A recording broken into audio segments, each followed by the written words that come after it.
Friends, కొన్ని copyright issues వల్ల నేను ఈ సీరియల్కు సంబంధించి ఎటువంటి ఇమేజెస్ కానీ వీడియోస్ కానీ వాడటం లేదు. ఇది మీరందరూ గమనించగలరు. బుల్లితెర ప్రేక్షకుల్ని ఎంతగానో ఆకట్టుకుంటున్న కార్తీక దీపం సీరియల్ నేడు ఫిబ్రవరి 20న 968 ఎపిసోడ్కు ఎంటర్ అయింది. మరి ఈ రోజుటి ఎపిసోడ్ హైలైట్స్ ఇప్పుడు చూద్దాం. మోనిత సునీతతో దీప గురించి, కోర్టు గురించి మాట్లాడుతూ ఉంటుంది. ఇంతలో కార్తీక్ వచ్చి ఫోన్ లాక్కుని, హలో నేను కార్తీక్ని అనగానే లాయర్ సుజాత, మీరా చెప్పండి, టెన్షన్ ఏం పడకండి, ఆ దీప మన దగ్గర కేసు గెలిచే ఛాన్సే లేదు అంటుంది. వెంటనే కార్తీక్, ఆల్రెడీ గెలిచింది, ఇక మీరు వాదించడానికి ఏం లేదు, మీకన్నా 4 ఆకులు ఎక్కువే చదివింది నా పెళ్ళాం అంటాడు.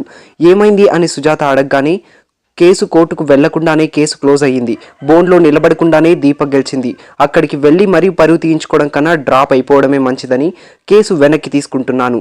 మీకు మోనిత 2 lakhs ఇచ్చిందంట కదా, అందులో నుంచి ఆ డాక్యుమెంటేషన్కి ఎంతో కొంత తీసుకొని మిగిలిన డబ్బు మోనితకి ట్రాన్స్ఫర్ చేయండి, ఉంటాను అని ఫోన్ పెట్టేసి మోనిత చేతిలో ఫోన్ పెట్టి వెళ్ళిపోతాడు కార్తీక్.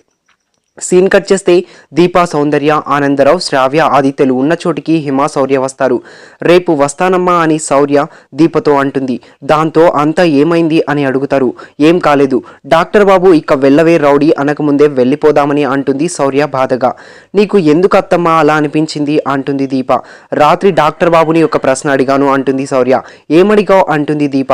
హిమ డాడీ అని పిలిచినప్పుడు నేనెందుకు డాడీ అనకూడదు అని అడిగాను. ఇద్దరం అమ్మ కూతుర్లమే కదా, అమ్మ మీ భార్యే కదా, మరి హిమాలాగే నేను ఎందుకు పిలవకూడదు అని అడిగాను అంటుంది. దాంతో శౌర్య కళ్ళ నిండా నీళ్లతో ఏడుస్తూ చెబుతుంది.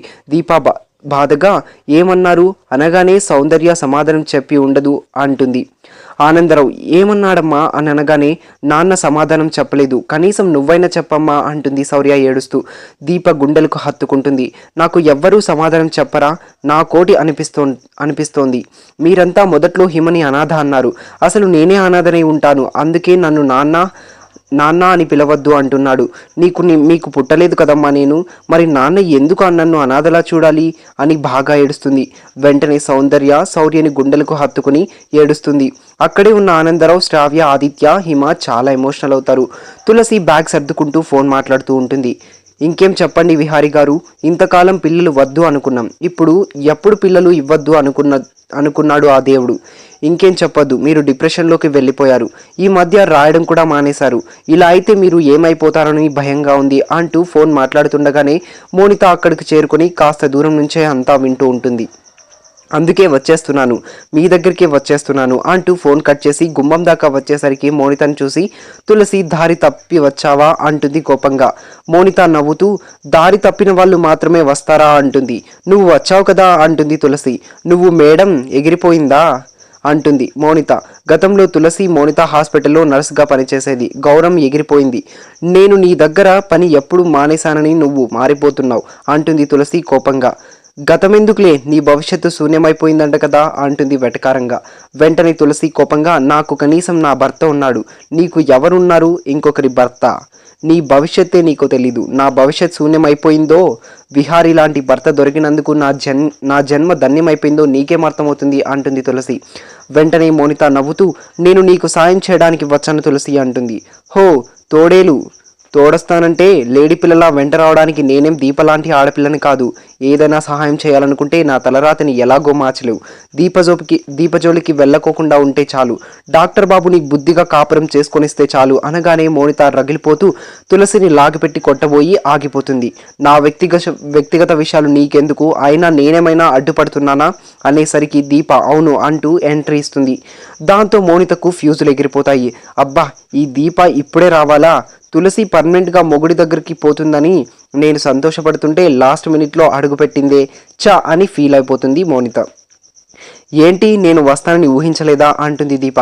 వెంటనే మోనిత, నేను వస్తానని నువ్వు అనుకున్నావా అనడంతో దీప ఫక్కులు నవ్వుతూ, దరిద్రం నాకన్నా ఒక అడుగు ముందే ఉంటుంది కదా అంటుంది. వెంటనే మోనిత కోపంగా, నీకంటే ముందే ఉంటానని ఒప్పుకున్నావు కదా అనగానే దీప, నీకు అలా అర్థమైందా అంటుంది.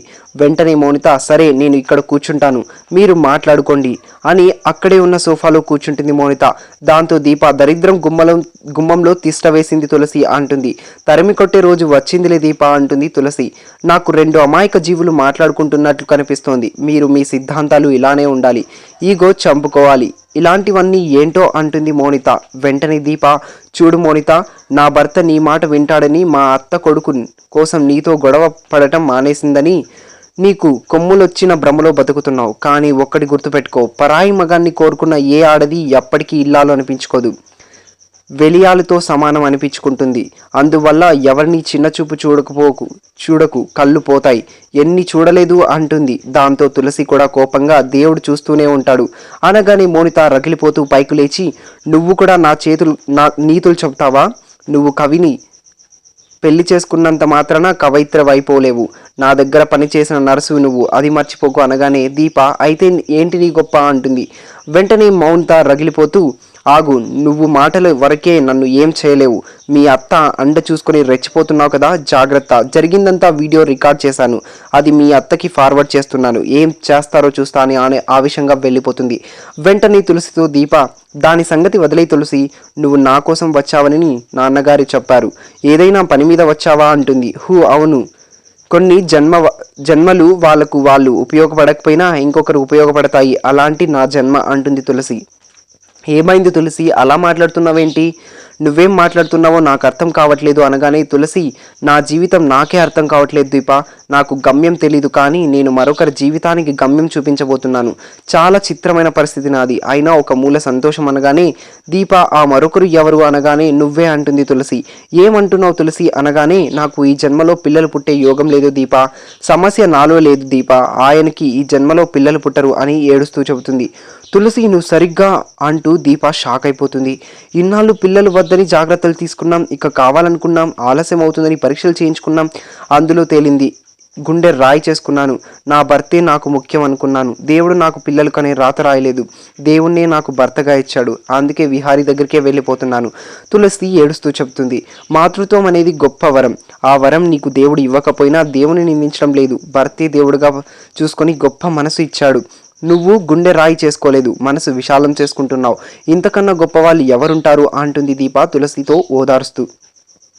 ఇది నాకు శాపం కావచ్చు, కానీ నీకు ఇది వరంగా మారబోతుంది దీప, ఎందుకంటే డాక్టర్ బాబు ఏ విషయంలో అయితే అనుమానిస్తున్నారో ఆ అనుమానానికి అంకురమే జరగలేదు, నిరూపించుకోవడానికి నీకు ఇది అవకాశం, విశాలమైన మనసు నాది కాదు నీది, ఎందుకంటే నేను చెప్పేదాకా ఈ విషయం గుర్తించలేదు, నాపై సానుభూతి చూపించావే కానీ నీకు నీ నిజం ఉపయోగపడుతుందని స్వార్థంగా ఆలోచించలేదు, నీకు దేవుడు దొరికాడు, ఆ దేవుడికి నీ మధ్య ఒక 10 ఏళ్ల ఎడబాటు ఎందుకు కలిగిందో ఆ కారణం నిజం కాదు, ఇది నీకు వరం, నాకు శాపమైతే ఏంటి దీప అంటుంది తులసి. తులసి, ఏంటి ఈ విచిత్రమైన స్థితి, ఎదుటివారి దురదృష్టంలో నా అదృష్టాన్ని వెతుక్కునే పరిస్థితుల్లో నన్ను ఎందుకు పారేశాడే దేవుడు, ఇంకో మార్గం చూపించి ఉంటే ఎంత బాగుండేది, ఇప్పుడు నేను విహారీ విషయం బయట పెడితే తప్ప డాక్టర్ బాబు నంబర్ని స్వార్థంగా ఆలోచించాలా అంటూ తల అడ్డంగా ఊపుతూ కన్నీళ్లు కారుస్తుంది దీప. అవును దీప, ఇప్పుడు కూడా నీ బతుకుని కాపురాన్ని చక్కదిద్దుకోకపోతే ఆ దేవుడు నీకు ఇచ్చిన అవకాశం వృధా అవుతుంది.